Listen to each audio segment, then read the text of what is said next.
it's Rainbow, and I just wanted to talk about what is love, right? So, my bad for not, I guess, doing this sooner because I've had this episode in my mind for a very long time. But I guess it just wasn't the right time to say it. Maybe I wasn't ready yet. But for this episode of What is Love, I'd like to teach that love is a choice. Over the weekend, well, over the last 2 weekends ago, I read a book called The Circle of Fire.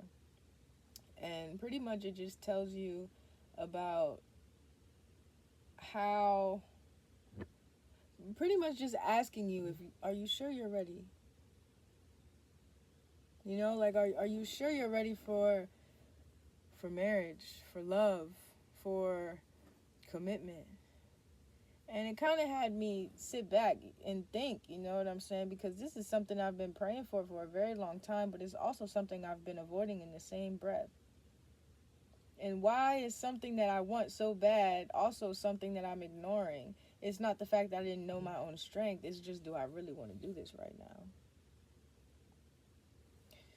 In the book, it says the last chapter is your wedding day. It's the day that you choose that God will be your person. That you're going to choose God. You're going to choose divine. You're going to marry God. You're going to learn love so you can love God. Why marry God if you're only going to half-ass it? So, love is definitely a choice. Because we all have free will to do it. It's just, do we really know what it means? Are we really that scared of the unknown in the future that we're just going to keep repeating cycles? That we're just going to be happy with where we are and who we are in life? Like, I don't know. If my spirit is telling me that there is more to what I have now, I would like to explore it if it's mine. I'm already blessed. I'm already rich. I'm already happy. So if spirit is saying that there's more to come, what else? I'm kind of interested. I'm kind of intrigued by that. I want to know more of what God blessings entail, but it comes with more shit, unfortunately. And I think everybody knows that. That's why it's like, oh, I don't want to change myself. It takes too much work. I'd rather just be the same and cry about it. But little do you know, it affects the people around you more than affects you. Because all you're going to do is just go to the next person that'll listen. And the next thing you know, you're not going to have anybody else to talk to. Is that what you'd want to choose for yourself? Isolation, loneliness. You can attach yourself to somebody else and play that card until you flip it and you shuffle the deck again. You know what I'm saying? Like, it's repeating cycles. It's the same thing over and over again within your lifetime, within your time frame, within your bloodline. All of this is generational. Things repeat. And this is definitely something that repeated itself. Not choosing God, not choosing love. Choosing money over love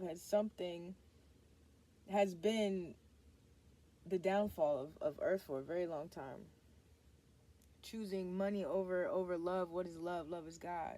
Choosing anything above God, choosing anything besides love, you have made the wrong choice. And I feel like right now in August with that Lionsgate portal, that opened up something serious. Actually, let's point that back. That new moon in Cancer. I've been feeling this way since June. You understand me? So for me to finally read that book and to say, okay, well, it's not like I've been waiting on somebody. I'm not waiting on my soulmate to come in or none of that. My soulmate would have to force themselves out of my life because I'm not choosing God. Do you understand what I'm saying? I'm not being the best me. I'm not going in with my best foot forward. I'm trying to attach myself to somebody. Like our soulmates or God is going to challenge us, is going to love us for real, for real. And what is love? Discipline. That's just what it is. Discipline. If I do not discipline you, I do not love you. If I let you go, run amok, I am just in the wrong. You know? So God is the act of love. He showcases love in a way that's tough love. God is tough love, man. And to be honest, do I really want to marry tough love? I kind of wanted a soft life, you know? I wanted a real good soft life, but I knew that a soft life wasn't going to come because there's no stability where God is not. So I'd always be moving around. I'd always be shipping and moving and shaking and going to the next country and backpacking through it and surviving. I don't want to survive no more, you know? I want to live. I'm going to choose to live. Today I'm going to choose God. Today I choose to know who I am. Today I choose to know God. Today I choose to love God. It's my wedding day.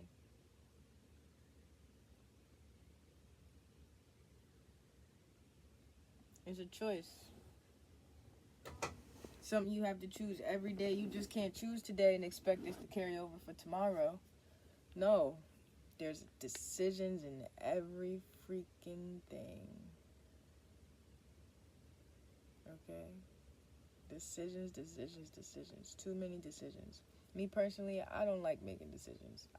That's the worst part about like being in a relationship is like, what do you want for dinner? I don't care, just feed me. You know? I don't know. And that everybody's just looking for an answer, and it's just like, bro, I'm just looking for a meal. I used to hate that. I used to hate that. I don't have a preference. I don't have a choice. I want to just do what's handed to me. And that's kind of how I was living, you know. That Nine of Cups energy. It was a choice. It was always a choice if I wanted that last cup. It was always a choice. Sorry, y'all. I don't care. To the edge. It was always a choice. It's kind of crazy once you think about it, too. Because you've been waiting on you.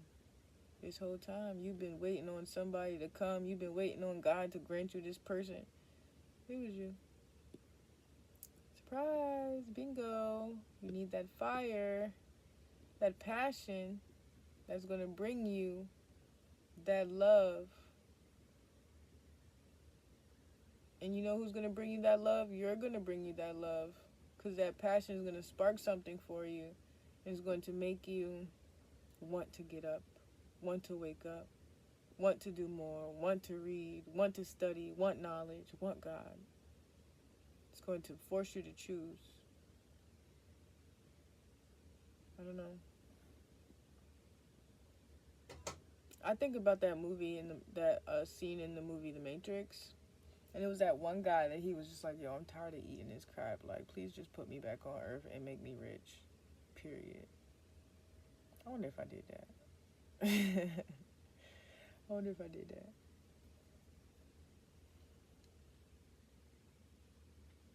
But nah. There's something serious about it, though. Choosing God. Because the moment you choose wrong, then what? I feel like I'd want to hold my future partner at that same regard. I'd want to see God in my future partner. I'd want to chill with God every day.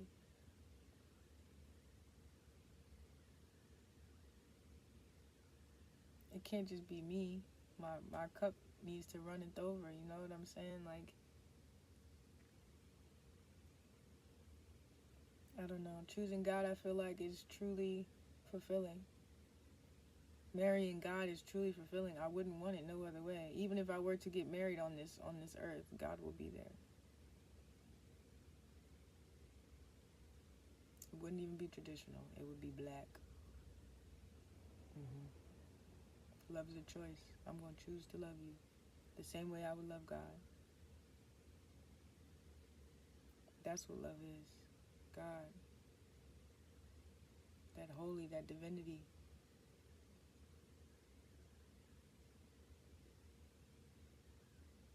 You're not going to be perfect. Not every choice is going to be correct, but the journey is going to be just what it needs to be. You're going to choose what's best for you in the moment, always. And don't stress about it, because most likely you already chose. It's as simple as that. Energy.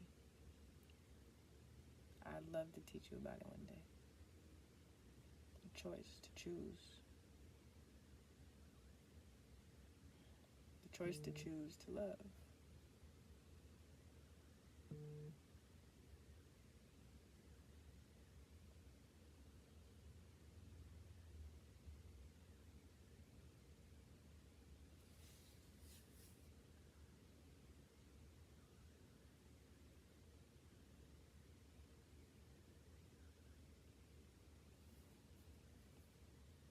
To wrap this up,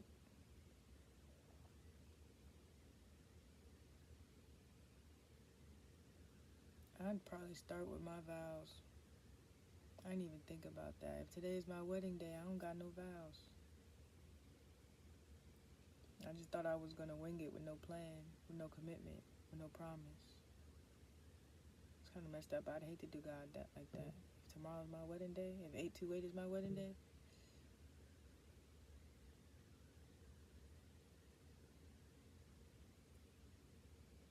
I gotta go write my vows. And I hope to see y'all at the wedding. Okay? I was actually reading my Bible, right? Matthew 22:11, I think. Or just Matthew 22, it said that Jesus described being a chosen one as having a wedding and none of your brethren is there.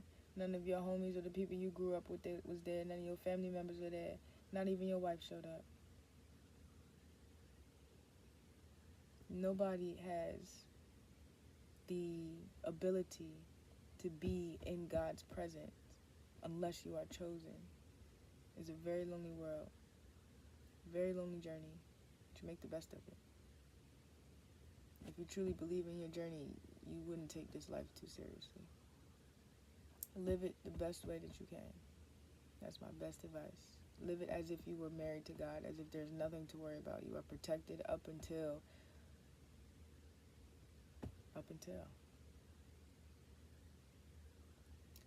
you see your bride. All right, y'all. Write your vows.